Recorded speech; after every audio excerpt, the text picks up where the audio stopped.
Hello. Okay, Momma Panda here. Let me just adjust the frame. So this is today's Tai Chi deep Q&A. So I'm training students one-on-one, and a lot of time we have good questions because these are more advanced students, been training for a long time.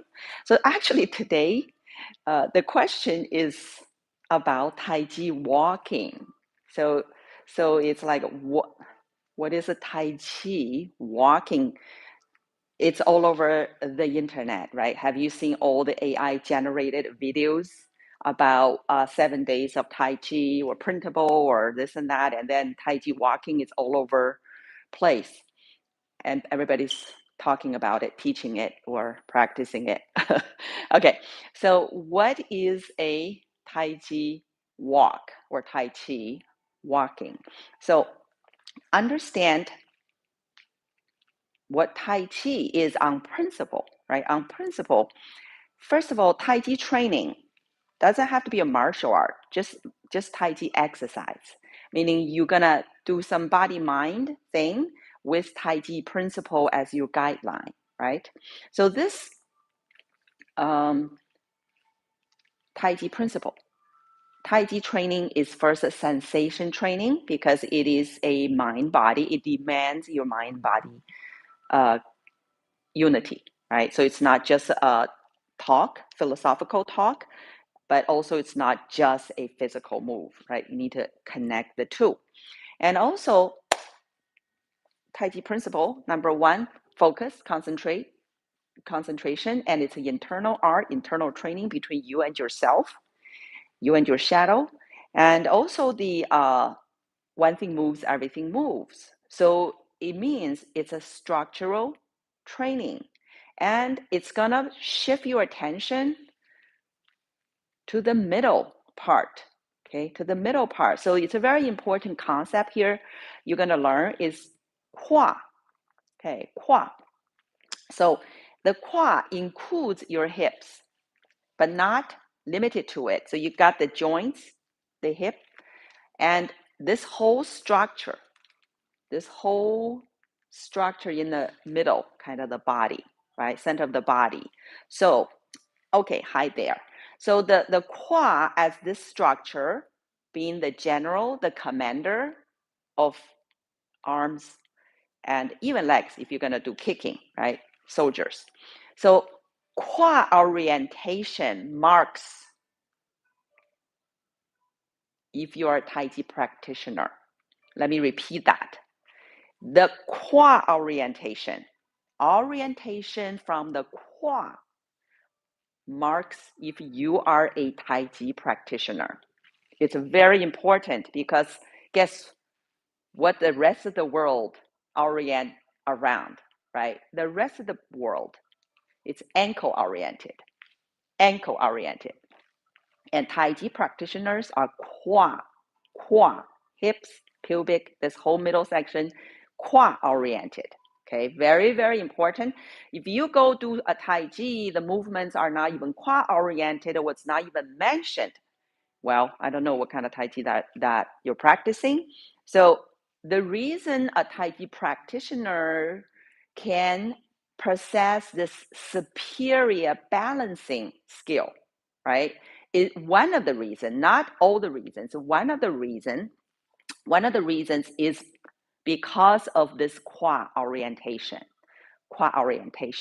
So let's get back to the Tai Chi walking question, okay? A Tai Chi walk compared to a regular walk. So a regular walk, ankle oriented. You see how you're pushing with the ankle, right? As you move, your first front foot catches you, right? The back, this one is already pushing it forward, right? So this is where people can fall because imagine you're in the middle of it, you're ankle oriented, right? And you got tripped something, you're just gonna fall, right? So now let's do the Tai Chi walk. So then what's a Tai Chi walk? What's the difference between a regular walk? You already saw the regular lay people, non-Tai Chi practitioners walk, ankle-oriented, right? Ankle-oriented, ankle. So ankle. And then Tai Chi walking, quad-oriented. So basically, you're here, your quad is here. So it must involve a quad is here, and then you're moving the quad over. The quad needs to be there. Quad needs to be there,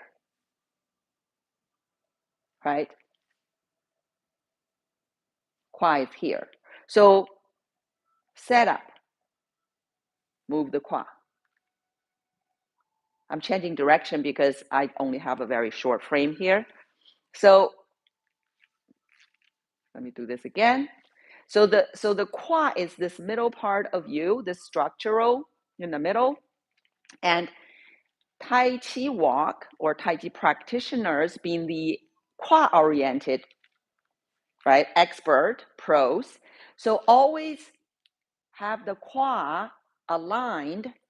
There's a alignment basic training. So we're not talking about that today, but the first journey is supposed to be you can see my other video, first journey, right? First journey is to realign, because most people are on the heels, has all kinds of weird posture. So the first journey is to get yourself realigned, rooted up, lifted, and centered, right?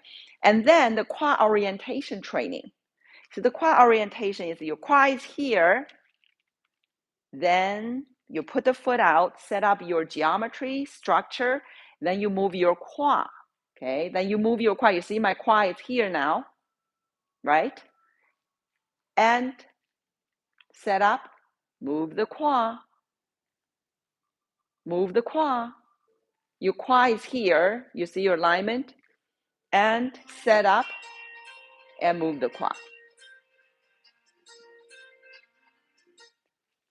So Tai Chi walking involves, first you need to have your quad orientation, or it's not a Tai Chi walk. And then the other part of it, okay? So this is the quad orientation. That's the quad orientation versus ankle orientation, okay? Then the other part of the Tai Chi walking, to make it also Tai Chi versus not, is Tai Chi always talk about spiraling, looping, torus pattern.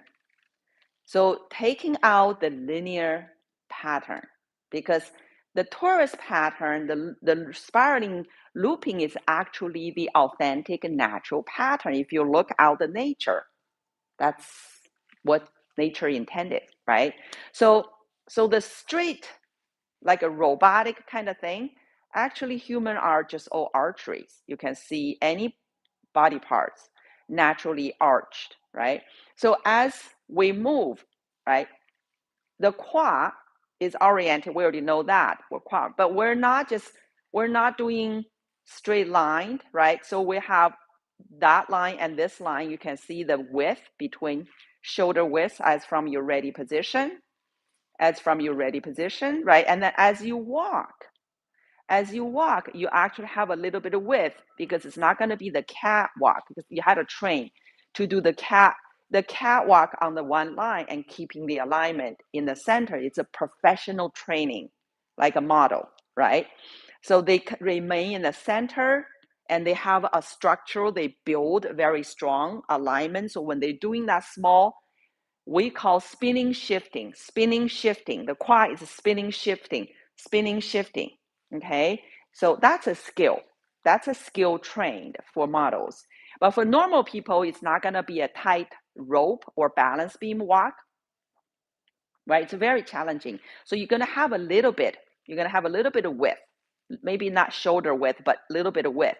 So your quad actually does go through this spinning, a little bit of spinning, and powering forward.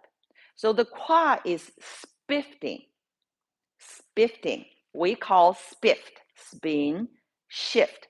So in order for you to travel in this time space, you got to give kinetic power, and the legs are where producing the power to move your quad. And the feet need to have a solid gripping to the ground called the rooting to facilitate the leg to do a good job of changing shape to move the quad. So the spifting motion is the natural pattern. All Tai Chi movements are spifting movements. All Tai Chi movements are spifting movements. But the difference is other people may wobble when they spiff, and Tai Chi practitioner already built the alignment, which is the secret power. The alignment is the secret power, and we are only as powerful as our alignment. So once we back to the rooted, uplifted, and centered alignment, and they guard the center, right? Famously said by Bruce Lee, guard your center. That's what it means. The center is when you have the quad, your center of your gravity, right? And you know where that is, and you're guarding that because you need to have the alignment together to guard it. So when you walk, you're going to have this alignment, like the model, they're on the one line. You're not on the one line. So Tai Chi walking is you're doing the spifting. The quad will definitely spiff, okay? But you do it quad oriented, meaning not ankle oriented, push, catch, right? Each step. Rather, this you can see the front, see the quad, right? You have this. So you have this waving pattern of walking. So it's not linear. When you go forward, you actually have a little bit this wave naturally. It's just a matter of small or bigger.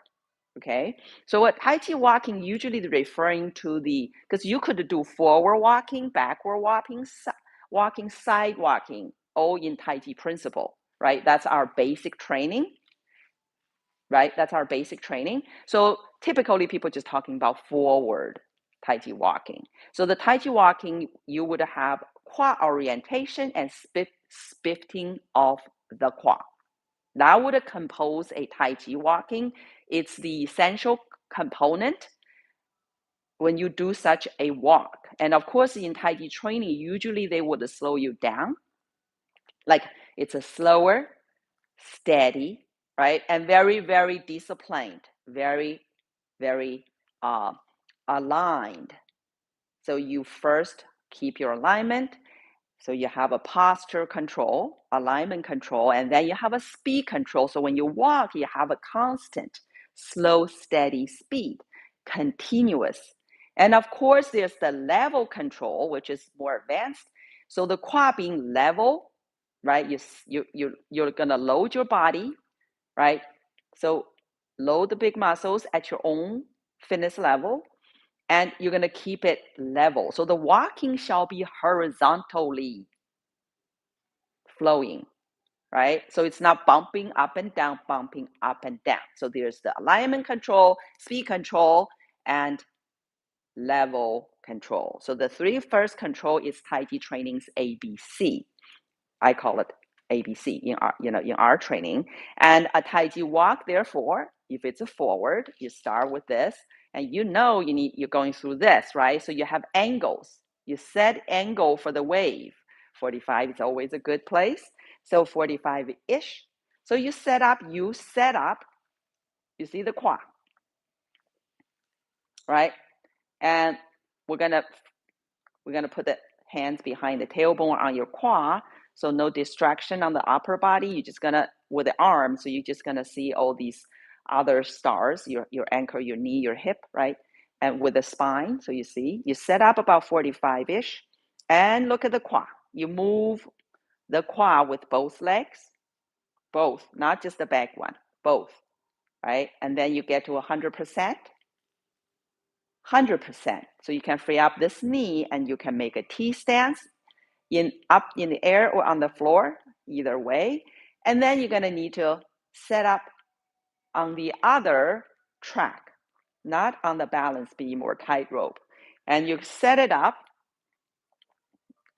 pointing to the direction, And then the qua, there comes the qua, and powered by your legs, supported by the rooting of the feet, right? So the two legs is gonna power this qua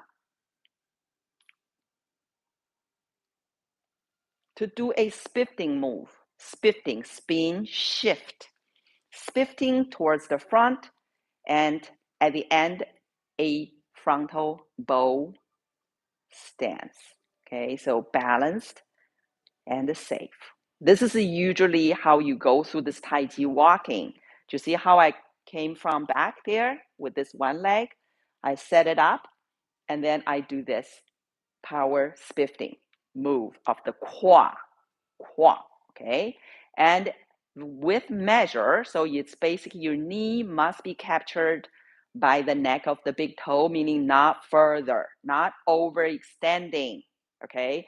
So each move is always with measure. It's a disciplined, balanced, safe power delivery. And it is a spifting pattern, the delivery of the qua. And the next one you set up right here. See, 45-ish again. And then you're going to carefully move the qua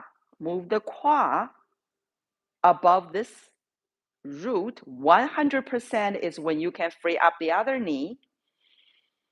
There's no body weight on it. That's why it's so light. It's so light. You can be airborne or you could be on the floor until you find the other track, right? You set it up, right? You set up. When you set up, you do not leak out power. You just set up. You can set up it for your power delivery, and you're ready. Now both legs are powering your quad in a spifting motion, spifting, spinning and shifting. So it is always a torus, it's always a spiraling pattern and delivered with measure. Remember where? No more than the neck of the big toe in the front. So you finish with a classic frontal bow stance, short for a bow and arrow stance, right? So there you go. Look at your quad, centered here, centered. So you have more power in the front. You just finished delivering it. And the delivering, it's in a what pattern? Spinning, shifting pattern. So it's a spifting pattern, and you must coordinate the two simultaneously. So it is a very superior training for the brain because it's not a linear, simple linear move. You're delivering a spin and a shifting forward. So it's very comprehensive. So remember I said about the quad orientation? It's one of the reasons you have better balance in Tai Chi practitioners. But the other reason, one of the other reasons is the pattern of spifting. It's much more sophisticated to deliver, to produce such a pattern versus a simple linear move. So there you have another frontal bow, quantified, back leg straight looking, knee unlocked, front knee captured, you're balanced and safe. Again, this is a almost finished one segment of left and right Tai Chi walk, forward walking. You obviously can do the same thing, backward walking. So there. And this is, if I give you a side view, if you have a side view, you start here, right? I'm going to make a smaller step so you can see. So you set up your geometry, law of geometry, law of, so you spiff your power to this leg 100%, 100%. So you see, when you're 100%, you can pick up the other knee, right? Why Tai Chi walking looks so light? It's because when you first put it out, your body weight is on this leg. So all your power is here. You're only put out on the other track, set up, just to set up. See, setting up first, then the quad can be powered, spifting forward into your frontal bow stance. That's when the back leg finish, extending. It looks straight, but the knee secretly unlocked. And then look at the front knee. Look at the front knee. Right? It's captured right there. So I'm not moving more and more. I am quantified right there. You see how the front leg need to arch in, hold the power, and while the back leg is kicking the ground forward. So it's very substantiated, your legs, the archery of the legs, right? And this is a frontal bow for the direction I'm going right now. And if you continue on, you repeat this. You set the angle 45 degree-ish, and then you're going to be powering your quad forward with both legs until all the power goes to this leg, 100%. So your quad is there. Then you can very easily pick up this knee. See, I'm not on the ground, but you certainly can put on the ground. And I made a very small step there. So you can do that too. It's not about how far you can step. It's how safe, how balanced you can be. So you're balanced with the width, not the length, okay? So there you go. You put on the other track, you set it up only, then you deliver power in a spifting pattern, and you finish with your famous frontal bow stance. You see that? And then if you want to do more, you just repeat that. You see how you move your quad? Slow, steady, continuous, and level control. Now bumping up and down, frontal bow again, and continue on. This is a Tai Chi walking forward walking. Okay, so that's today's Tai Chi deep Q&A, how to do a Tai Chi walk. And remember, quad orientation, quad shifting, and alignment intact. All right, until next time.